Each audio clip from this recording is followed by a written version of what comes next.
Hello and welcome back to the 5th episode of my still unnamed survival series. We'll be thinking about names and themes today. Names and themes. We're also going to be doing a roof today and perhaps some farms. We'll see where things go. But names and themes. Names and themes. We are going to actually just take a fortune pick. That's so touching. Take a fortune pick, go into the nether, and we're going to get some quartz. So I think that would be the best use of our time for now. We do need a bit of quartz.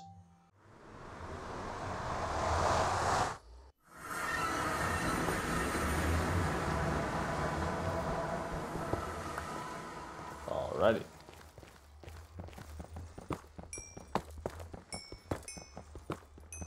We're just gonna time lapse this bit for a little bit. Our goal is probably 3 stacks, maybe a little more, maybe a little less.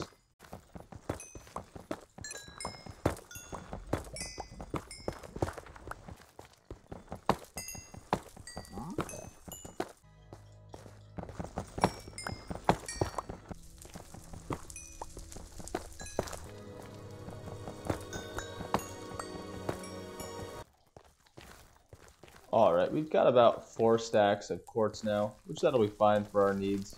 So we're just gonna go into the soul sand valley over here and steal a bit of soul sand. Oh, lovely. Cool, guess we're in a cave now. Let me go ahead and grab this.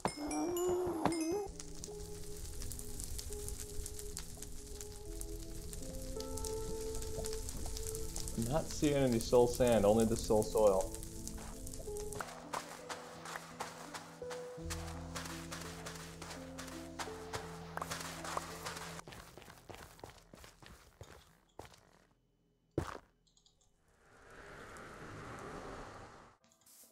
Alright, cool. So that nether one was a lot more successful. We got about 4 or 5 stacks of quartz and then 3 stacks of soul sand. That is pretty much everything that we need for now. We're going to get most of our soul sand through piglin bartering. I just find it easier than mining. Farms are my route. And the quartz, in all honesty, is not going to be something that we're going to mine for too often either. We're going to get that through piglin bartering as well. We're just kind of out of gold because I died in the fortress with all my gold, like a dumb. Yeah, not my proudest moments there. So we're gonna go ahead and put this quartz away. We're gonna farm for probably about an hour, maybe a little more, and see what goes from there. Alrighty, so I've gotten a few stacks of hay bales. I'm hoping that it pulls it together with the red sides and like the red, I don't know what you would call it, twine tie. That little line right there. I'm hoping that it kind of pulls it together. But for now, we're gonna pillar up here and build a wooden frame around like the roof of it. I kind of started it just because I wanted to see what it would look like. If it would actually look, decent. I think we're gonna move forward with it. So we're just gonna go just like this. Ah! I really haven't given too much thought to the shape of this roof.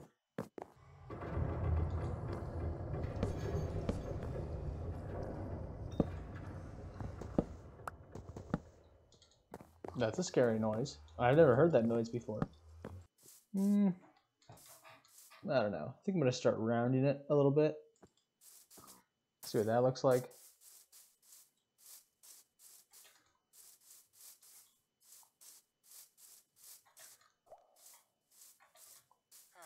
I don't do too much medieval style building. I mean, I think this is only my 3rd attempt really at a medieval style build. So I think this is going pretty okay. The floor could use some work. I'm not too good at floors.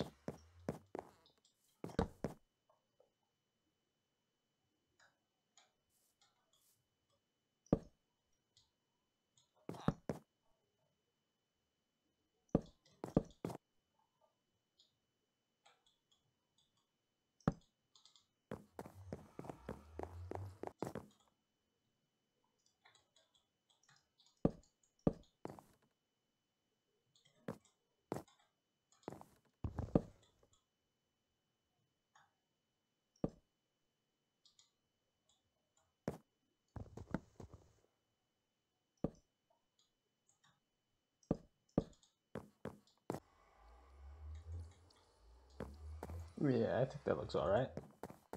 We're gonna go with that.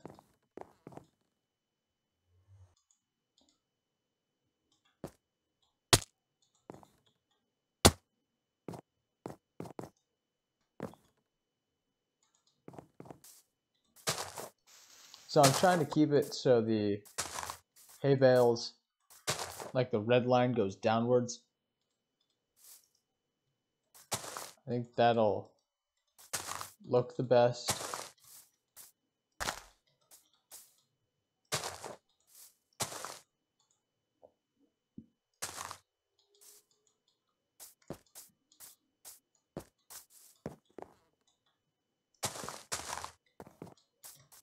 Yeah, not bad. Kind of like that. I've never used hay bale as like a roof material. I had no clue actually how it was gonna turn out. I mean, I kind of thought it would look, passable, just because old medieval roofing was essentially hay, thatch, whatever they call it. Alrighty. Well, I don't want to just go straight across with this roof. I do want some texture in it. So I think we might... How big is this roof?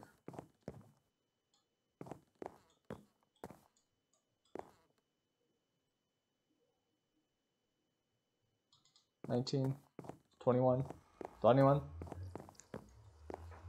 And... Oh, that's not what I want. We are going to go out one more on this side. So one thing that I do notice about my builds in particular is I'm used to building in a modern architectural style. So I like straight lines and crisp edges. And that is something that medieval homes do not have. They're more flowy, organically shaped in style. So I always struggle with organic style builds and just non-geometrical shapes. So that's something that I need to work on as a builder. That is the weakness that I have, is I'm gridlocked. I like things crisp and geometrical, which is something that I'm really trying to get out of as a builder, is to be a little bit more free-flowing in shape and style.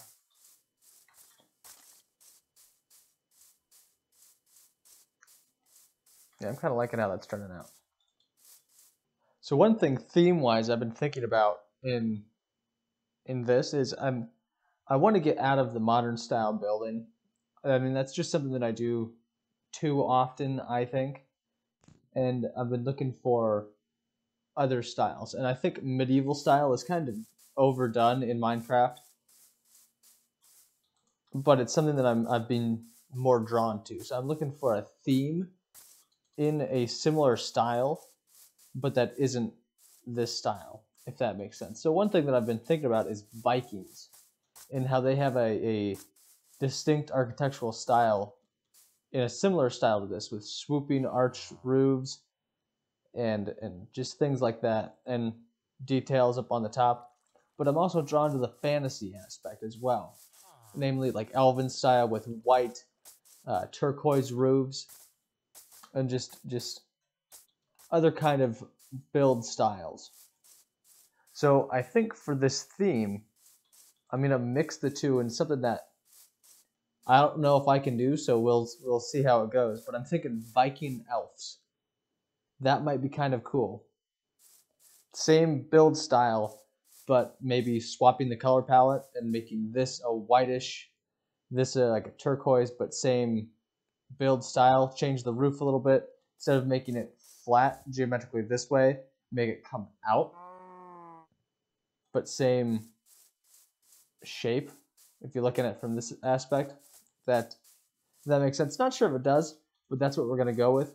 So I think we're gonna go with Viking elves. We want a little bit more dimension than what we have in the texture of the roof. So we're gonna be layering it, if that makes sense. We're gonna be like, I lied. We're not gonna be like that. Let's start like that. And then And like that. We're gonna go 3 out. I think that'll be good. We'll come back and I think we'll add a little bit more texture into this because I think it's still a little bit too geometric. If that makes sense. Too rigid. So that's about what we got. The amount of hay we had. See how it's a little bit, you know, rigid in there. We're gonna be adding some texture with some more hay bales somewhere along there. We'll see. I'm liking how that turned out. And I think I'm also gonna add a little bit of like a swoop. I don't really know what else to call it other than a swoop. But a swoop. We're gonna add like a Viking swoop on. So if you look at Viking architecture, they've got that swoop there. We're gonna be trying to add one of those. I'm not gonna lie here. I'm really wanting an automatic farm right now.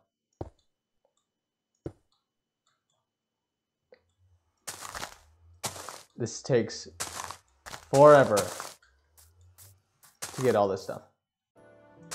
Alright, just adding the final bit here.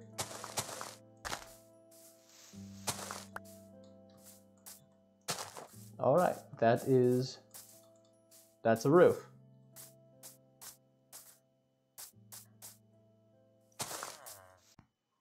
Alrighty, well, I've got another stack. I'm just gonna attempt to add some texture in this. Alright, so we're gonna work on those Viking swoop things right there. Same color palette, I think. I've never really done anything like swoopy. So we're just gonna see how that goes. Gonna need some more hay and some more spruce, and then I think that'll be it. And then we're gonna be working on another project. Potentially an iron farm or a blaze farm. We'll just have to see which way it's licensed. Ooh, I don't like that. That's gotta be rotated. We'll fix that. So I've started work on this swoop thing. Not entirely sure how I like it. The stairs on the bottom are looking a little funky in my mind. I don't quite know what to replace it with to make it look better, or if I should like angle them differently. I don't know, but they're kind of funky, I think. But that is the right swoop that I wanted. It swoops. That looks a little better in my eyes. So we're gonna keep that. Sometimes less is more. Yeah, we're gonna stick with that. Yeah, I'm liking that. That looks pretty good. Very, very swoopy. So if I recall right, Viking buildings have like decorative bits off the end there. It's actually why I left it 3 wide right there, so I could put a decorative bit right there.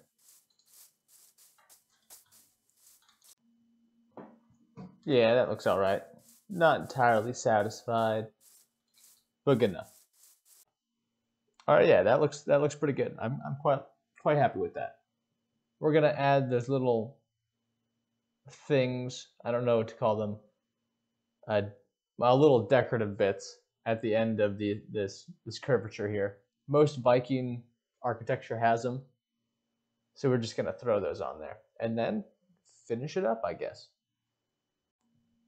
Yeah, I think we're done here. That looks pretty good. I like the roof, I like the shape. Just detailed enough, I think. So now we've got this little section in the roof line that still needs a wall. So I think we should get to that now too.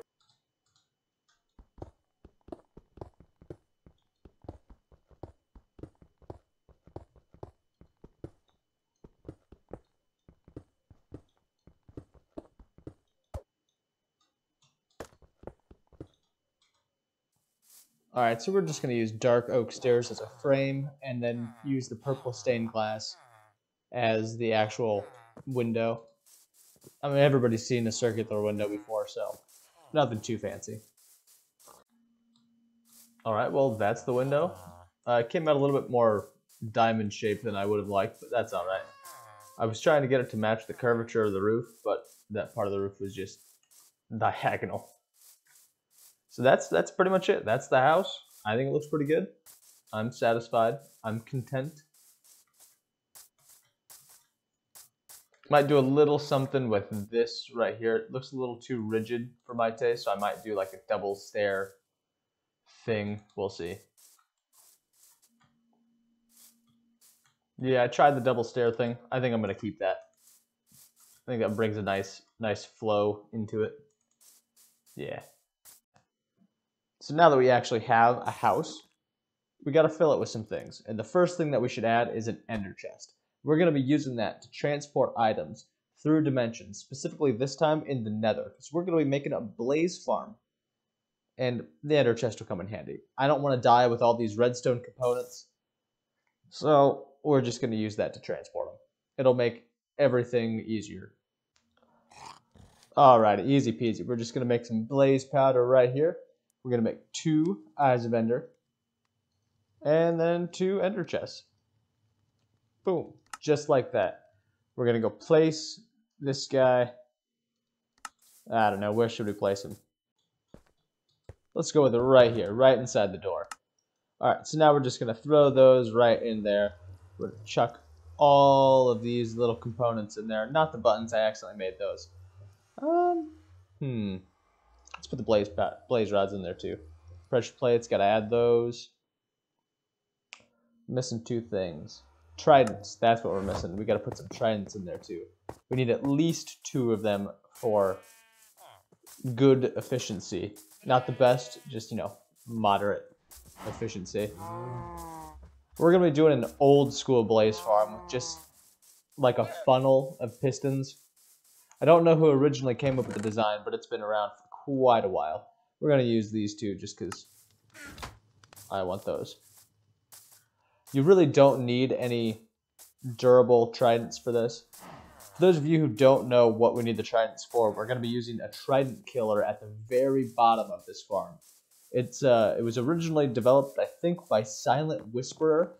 I could be wrong on that. I know that Prowl has a few designs. We're going to be using a slightly modified version.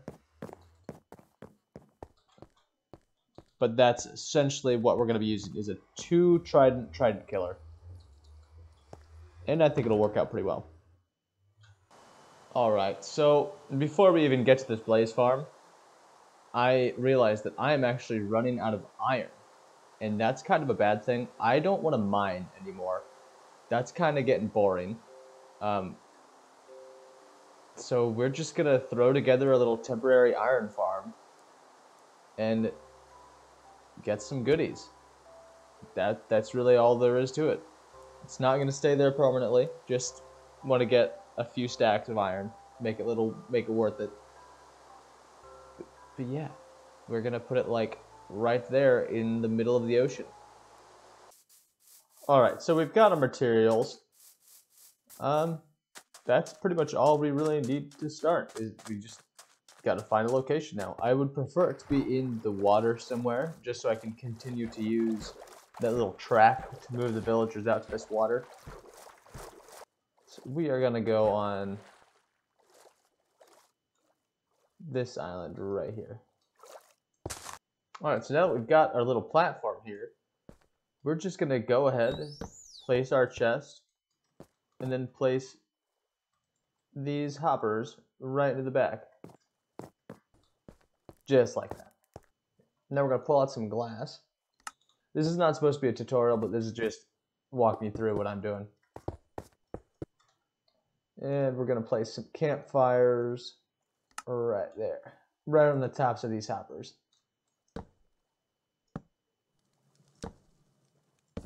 So what this is going to do is kill the cats that spawn. So now we're just going to go out by... We're going to go with 6 on each side.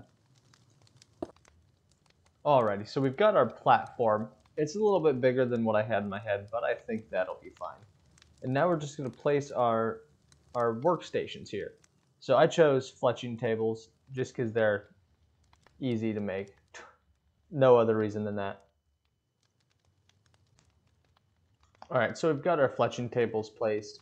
And now we're just going to go around this outer edge and put a non-spawnable block around the edge. We don't want iron golems spawning up here, so we are just going to cover that up.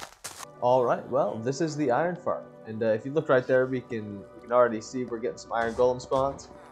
But yeah, that's about it. We got 5 villagers in each little corner, and it's working pretty well. I'm quite satisfied. Alrighty, so we are just gonna sit here for like an hour and see how much we get.